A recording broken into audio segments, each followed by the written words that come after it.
Hello students, welcome back to my channel Creative Classes. Today's class is about chapter force as well as pressure. Please subscribe my channel and also press bell icon to get latest uploads. Watch this video till the end to learn more and more about this chapter. So let's get started. So first we will discuss what is force. What is force? Okay पहले तो हम इसकी definition समझेंगे कि force होता क्या चीज़ है. ठीक है. फोर्स बेसिकली क्या चीज़ होती है कि हम कोई भी एक पर्टिकुलर ऑब्जेक्ट है हमारे पास, कोई भी ऑब्जेक्ट लगा लो, ये वाला ऑब्जेक्ट सपोज करो हमारा ए है. ठीक है. हमें इसे पहुंचाना है, ये हमारा डेस्टिनेशन स्मॉल ए है और हमें डेस्टिनेशन स्मॉल बी पर पहुंचाना है. ठीक है. हमें इसे कोई ना कोई फोर्स अप्लाई करनी पड़ेगी ना. ठीक है. हम कोई भी फोर्स अप्लाई करेंगे इस पे एफ, तो ये कहाँ से डिस्प्लेस हो जाएगा, from A place to B place. ठीक है. This is what all about force. So its definition is a push और pull on an object is called force. ठीक है. सिंपल डेफिनेशन है इसकी. देखो दो ही टाइप्स की फोर्स अप्लाई हो सकती हैं, पुश करेंगे या फिर पुल करेंगे. ठीक है. इसकी बेस्ट एग्जांपल है, आप कोई भी शोरूम के डोर पर जाते हो. ठीक है. डोर पर एक साइड पुश लिखा होता है एंड अदर साइड पुल लिखा होता है. ठीक है. आपको कोई भी फोर्स अप्लाई करनी पड़ेगी तो ही वो डोर ओपन या क्लोज होगा ना. ठीक है. नेक्स्ट देखो, नेक्स्ट एक इसकी और डेफिनेशन देखो. Force can change, it can change state of object, it can change the state of motion of object. ठीक है. स्टेट ही चेंज होगी ना. अगर हमें एक प्लेस से दूसरी प्लेस पर ऑब्जेक्ट को डिस्प्लेस करवाना है, ठीक है, तो उसकी क्या चेंज होगी, स्टेट चेंज होगी. पहले हो सकता है कि वो पहले फ्लोर पे हो, ठीक है, बाद में वो कहाँ पे चला जाए, ग्राउंड फ्लोर पे चला जाए. ठीक है. डिपेंड करता है कि हमें उसे पहुंचाना कहाँ पे है. नेक्स्ट देखो, नेक्स्ट वाली एक इसकी और कंक्लूजन होती है, और change in either the speed. देखो स्पीड कैसे चेंज होगी, बाय अप्लाइंग फोर्स. ये भी हो सकता है कि जो वो सरफेस है वो स्लाइडिंग सरफेस हो.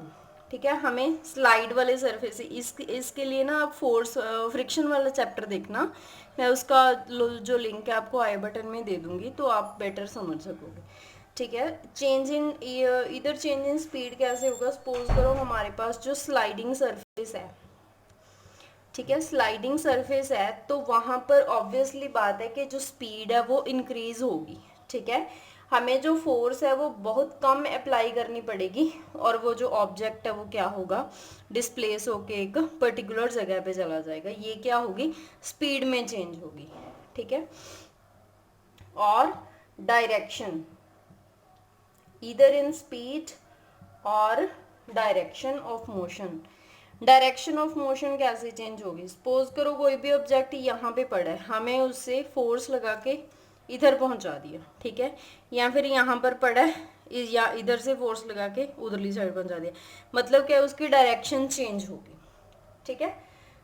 दोनों चीजें क्या है, स्पीड भी और डायरेक्शन ऑफ मोशन भी क्या चीज मतलब हमें बताती है कि हमने कोई ना कोई फोर्स अप्लाई किया उस चीज पर. ठीक है. अब हम करते हैं मतलब टाइप्स हैं अलग अलग. फर्स्ट है मस्कुलर फोर्स. मस्कुलर फोर्स, देखो इससे नाम से ही क्लियर है, इसको आप कैसे याद रखोगे, मसल से याद रखोगे. ठीक है. मसल से याद रखोगे तो कैसे, जिसमें क्या है हम मसल्स का यूज करते हैं, उसे क्या बोलेंगे हम, मस्कुलर फोर्स बोलेंगे. ठीक है. देखो, the force resulting due to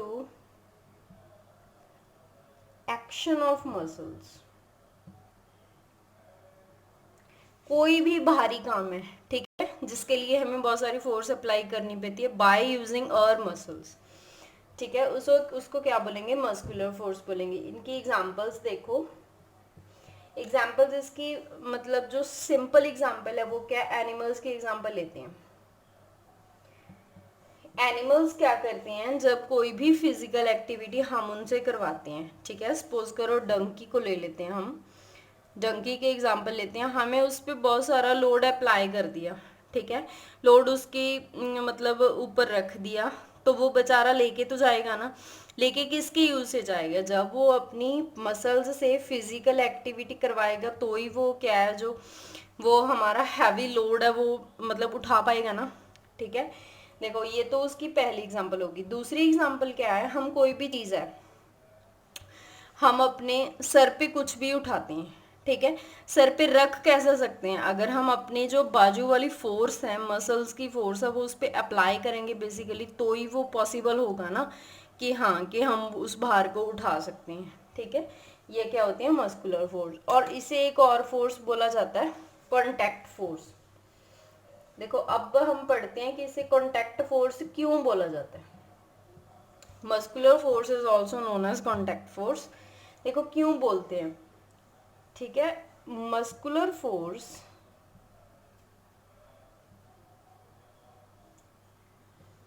can be applied only when it is in contact. देखो इसका क्या मतलब है, सपोज करो ये हमारा कोई भी एनिमल है XYZ, ठीक है, कोई भी एनिमल है, हमने यहाँ पर उसके कोई भी हैवी लोड हमने रख दिया, ठीक है, हैवी लोड कैसे रखा, इसकी बॉडी से उसका कोई ना कोई कांटेक्ट तो हमें बनाना पड़ेगा ना, ऊपर तो ऐसे तो है नहीं कि उसकी बॉडी और लोड के बीच में डिफरेंस और वो उसके ऊपर रखा हुआ है, ऐसे तो नहीं है ना, हमें एक प्रॉपर कांटेक्ट बनाना पड़ेगा उसकी बॉडी के बीच में और एक पर्टिकुलर ऑब्जेक्ट के बीच में, ठीक है। जो मस्कुलर फोर्स है वो तभी अप्लाई हो सकती है अगर वो पर्टिकुलर ऑब्जेक्ट का जो कांटेक्ट है वो बॉडी के साथ होगा, ठीक है, इसी वजह से इसे क्या बोलते हैं, कांटेक्ट फोर्स। नेक्स्ट फोर्स है हमारे पास फ्रिक्शन फोर्स, ठीक है, ये आप फ्रिक्शन वाला चैप्टर भी देख लेना, उससे आपको अच्छे से समझ आ जाएगा, डबल कॉन्सेप्ट क्लियर होंगे आपके। फ्रिक्शन फोर्स कैसे होते हैं, मतलब क्या है, force between the surface and an object, ठीक है, उसमें हमने प्रॉपर अच्छे से कवर किया था क्योंकि वो जो चैप्टर था पूरा ही फ्रिक्शन पे था, ठीक है। फ्रिक्शन बेसिकली यहाँ पर आपको थोड़ा सा बता देती हूँ कि एक पर्टिकुलर सरफेस और ऑब्जेक्ट के बीच में, सपोज करो ये ग्राउंड है, ठीक है, या फ्लोर है कोई भी, इसके ऊपर कोई ना कोई ऑब्जेक्ट पड़ा है एक, ठीक है, इसको हमने स्लाइड करवाना है यहाँ पे, यहाँ से हम इसे फोर्स अप्लाई करेंगे, फोर्स यहाँ से अप्लाई की तो ये घिसता घिसता चला जाएगा तो यहाँ पर पहुंच जाएगा, ठीक है। जो इसमें दो तरह की, देखो इसमें फ्रिक्शन फोर्स भी क्रिएट होगी ना, अगर फ्रिक्शन फोर्स होगी तो ये यहाँ पे स्लाइड कर सकेगा, ठीक है, उसे क्या बोलते हैं, फ्रिक्शन फोर्स। मतलब एक प्रॉपर कांटेक्ट होना ऑब्जेक्ट और ग्राउंड के बीच में या फ्लोर के बीच में, ये तो तीनों होगी कांटेक्ट फोर्सेस, ठीक है। अब हम क्या करेंगे, नॉन कांटेक्ट फोर्स, जिसका कोई आपस में कांटेक्ट नहीं होता लेकिन उसमें इफेक्ट हम देखते हैं, ठीक है, नॉन कांटेक्ट। इसका देखो अ मैग्नेट, इसकी बेस्ट एग्जांपल मैग्नेट है। A magnet can exert a force on another magnet, ठीक है, विदाउट एनी कॉन्टैक्ट। देखो इसका क्या मतलब है, सपोज करो हमारे पास दो मैग्नेट के पीसेस हैं, ठीक है, नॉर्थ साउथ है, नॉर्थ साउथ है, ठीक है, हमें ये चीज़ पता है कि ये ऑपोजिट पोल्स होते हैं वो आपस में क्या करते हैं, अट्रैक्ट करते हैं, ठीक है, सिमिलर होंगे तो वो रिपेल करेंगे। देखो इनके बीच में कोई भी कांटेक्ट नहीं है, जितना हम इसको नज़दीक लेके आएंगे, सपोज करो इस मैग्नेट को हमने यहाँ तक मूव किया, इसको यहाँ तक मूव, इसमें जो है वो डिफरेंस तो है ना बीच में, ठीक है। ऐसे तो नहीं हमने इसको बिल्कुल साथ में जोड़ दिया, ठीक है। डिस्टेंस होने के बावजूद भी हमें इसमें क्या है, एक फोर्स एक्सर्ट करती हैं ये मैग्नेट्स, इनकी प्रॉपर्टी होती है, ठीक है। ये एक दूसरे को खींचती हैं, ठीक है। ये क्या होगी, नॉन कांटेक्ट फोर्स की एग्जांपल होगी, ठीक है। कि जो कांटेक्ट है उसके होने के मतलब है भी नहीं, और ये फोर्स है वो भी हमें लगेगी, ठीक है। इसके दूसरा टाइप देखो, इलेक्ट्रोमैग्नेटिक फोर्स, इलेक्ट्रोस्टैटिक कर लेते हैं, इलेक्ट्रोस्टैटिक फोर्स। देखो इलेक्ट्रोस्टैटिक फोर्स का क्या मतलब है, अब हमें पता है कि इलेक्ट्रोस्टैटिक का क्या मतलब है, चार्ज्ड बॉडी और दूसरी होती है अनचार्ज्ड बॉडी, ठीक है। ये आपको पता है कि जो चार्ज बॉडी है उसमें आयंस प्रेजेंट होंगे, ठीक है। अनचार्ज्ड में क्या है, वो आयंस जो चार्ज नहीं होंगे, मतलब वो प्रॉपर एक रेस्ट पोजीशन पे होगा। The force exerted by a charged body on another charged or uncharged body. देखो इसका क्या मतलब है, हम कोई भी एक बॉडी है, हम उसे पहले चार्ज करके रख लेंगे, ठीक है। चार्ज करके रख लिया तो उस पर पॉजिटिव और नेगेटिव आयंस का इफेक्ट आ गया, मतलब एट टाइम ऑफ ऑपरेशन वो जो आयंस है वो मूव करेंगे, ठीक है।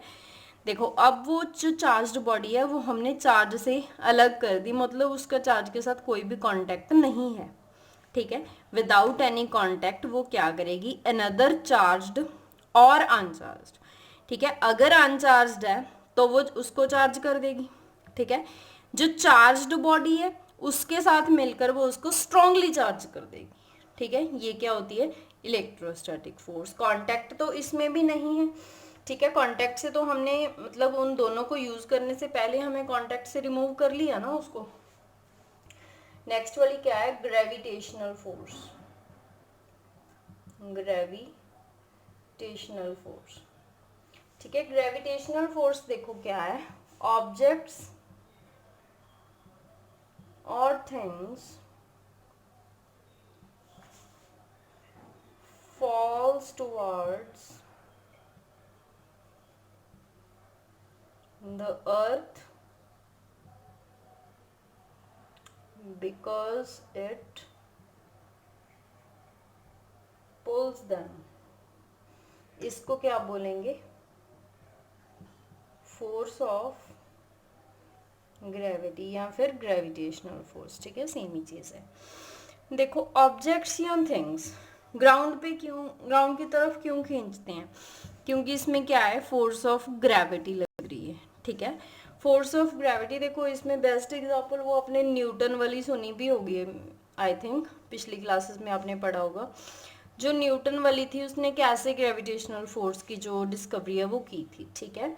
उसने एक एप्पल के ट्री से वो देख रहा है कि जो एप्पल है डायरेक्ट ग्राउंड पे गिर रहे हैं, ठीक है। वो ऊपर क्यों नहीं, सपोज करो ये ग्राउंड लेवल है हमारा, ये वाला जो एप्पल है वो यहाँ पे प्लेस हो रहे हैं, यहाँ पर ही आगे क्यों नहीं रुक रहे वो, ठीक है। रुक तो यहाँ पे भी सकते थे, हमें तो लॉ से पहले हमें तो पता ही नहीं था कि क्यों गिर रहे हैं या कैसे गिर रहे हैं, है ना। मतलब जो एप्पल है वो यहाँ तक भी रह सकते थे, लेकिन क्या है वो जो ग्राउंड के साथ में टच कर जाते हैं, जब कोई भी चीज़ है, ओनली एप्पल ही नहीं तो एग्जाम्पल बता रही हूँ, कोई भी चीज़ है वो ग्राउंड से टच कर रही है, हम ग्राउंड पे क्यों चल सकते हैं, ड्यू टू ग्रेविटी, ठीक है। अगर वो ग्रेविटेशनल फोर्स नहीं प्रेजेंट होती तो हम ग्राउंड से ऊपर उड़ें, ठीक है। हमारे जो पाँव हैं वो इतनी पार नहीं एबिलिटी उनकी होती अगर ग्रेविटी फोर्स जो है वो नहीं होती, ठीक है। ड्यू टू ग्रेविटेशनल फोर्स जी हम क्या है ग्राउंड पर चल फिर सकते हैं, कोई भी ऑब्जेक्ट है वो उसकी तरफ खींची आती है, ठीक है, अर्थ की तरफ। नेक्स्ट देखो प्रेशर क्या चीज होती है, सिमिलर सा ही कॉन्सेप्ट है फोर्स की जैसा। प्रेशर क्या है, the force acting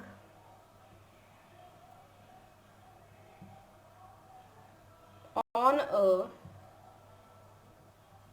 unit area of the surface. देखो इसका क्या मतलब है, प्रेशर का जो फॉर्मूला होगा फोर्स अपॉन एरिया, ठीक है, कितनी फोर्स कितने एरिया पे लगा रहे हैं। देखो इसकी बेस्ट एग्जांपल मैं आपको देती हूँ, कोई भी हमारे पास वुडन बोर्ड है सपोज करो, ठीक है, वुडन बोर्ड है हमारे पास, उसमें ना हमने नेल इंसर्ट करनी है, ठीक है, ये नेल है, हमें इसको इसके अंदर इंसर्ट करना है। पहले तो हम इसे देखो प्लेस कर रहे हैं, ठीक है, अगर हम हैमर से इसके ऊपर कोई फोर्स अप्लाई करेंगे, हमें पता है कि जो नेल है उसकी जो टिप होती है हमें उतना ही एरिया कवर करना है, ठीक है। सपोज अगर हम एग्जांपल नेल की ले रहे हैं तो हमें पता है कि उसकी जो बारीक टिप है उसे हमें इंसर्ट करना है वुडन बोर्ड पर, ठीक है, उसको हम यहाँ पे प्लेस करेंगे, और जो इसका टॉप मोस्ट पार्ट है इसको हम हैमर से बीट करेंगे, ठीक है। हैमर से इसको बीट करना मतलब हम उस पर फोर्स अप्लाई कर रहे हैं, ठीक है। एरिया का क्या मतलब है कि हम इतने ही एरिया पे जो फोर्स है वो अप्लाई कर रहे हैं, ठीक है, मतलब इतनी फोर्स इतने एरिया पे अप्लाई करने के बाद जो उसका प्रेशर बनेगा, ठीक है, उससे क्या होगी, वो नेल उसके अंदर इंसर्ट हो जाएगी, ठीक है। देखो एक और चीज है, इसकी एक और एग्जांपल लेते हैं फिर अच्छे से समझ आ जाएगा आपको। देखो कोई भी इंसान है, ठीक है, कोई भी मैन है, सपोज करो ये मैन है, वो अपने सर पर कोई भी हैवी लोड लेकर चल रहा है, ठीक है, लोड उसने उठाना है या ऐसे लगा लो, ठीक है, वो अपनी जो बाजू है, अपनी जो उसकी आर्म्स होंगी, आर्म्स की मसल से वो जो फोर्स है वो अपने सर वाले एरिया पे एक्सर्ट करेगा, ठीक है। जब वो अपनी फोर्स है बाजू की ऑब्जेक्ट के विद रिस्पेक्ट टू अपने सर वाले एरिया पर एक्सर्ट करेगा तो वो प्रेशर बन जाएगा ना उस पर, ठीक है, प्रेशर बनेगा तो वो जो ऑब्जेक्ट है प्रॉपरली वो उसके सर पर टिका रहेगा ड्यू टू प्रेशर।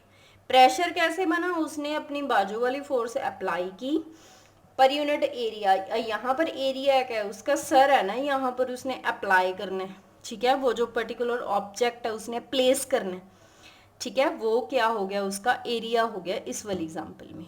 इतने एरिया पर उसने अपनी बाजू वाली फोर्स लगाई तो उससे क्या क्रिएट हुआ, प्रेशर, जिसकी वजह से क्या उसने लोड उठा लिया। नेक्स्ट देखो एटमॉस्फेरिक प्रेशर,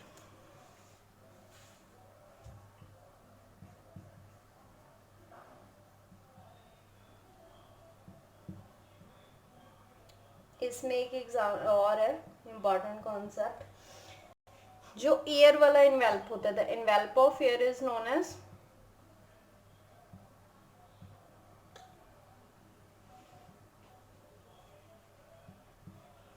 एटमॉस्फेयर बोलते हैं हमें उसे, ठीक है, या बैग ऑफ एयर बोल लेते, कुछ भी बोल लो,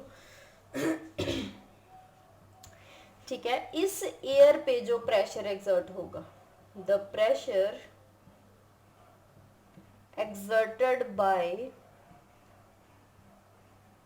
air is known as atmospheric pressure, ठीक है, ये इसके नाम से ही क्लियर है, एटमॉस्फेरिक मतलब एटमॉस्फेयर पे, ठीक है, एयर मतलब एयर के द्वारा जो प्रेशर है वो एक्सर्ट होगा उसे क्या बोलेंगे हम, एटमॉस्फेरिक प्रेशर। और एक और चीज़ है, इसको मेजर हम वैसे तो कर नहीं सकते, ठीक है, इसका जो इंस्ट्रूमेंट है उसे बोलते हैं बैरोमीटर, जिससे हम क्या एटमॉस्फेरिक प्रेशर मेजर कर सकते हैं, ठीक है, उसे बोलते हैं बैरोमीटर, ठीक है। तो ये इतना ही कॉन्सेप्ट था, आपको ये ज़्यादा डिटेल में नहीं है, ठीक है, नेक्स्ट वाले चैप्टर में हम इसकी डिटेल करेंगे। So thank you very much for watching this video And also if you have any problem in this content, so definitely you will ask me and I will help you. So thank you very much for watching this video. Stay home, stay healthy, and also try to do exercise of these.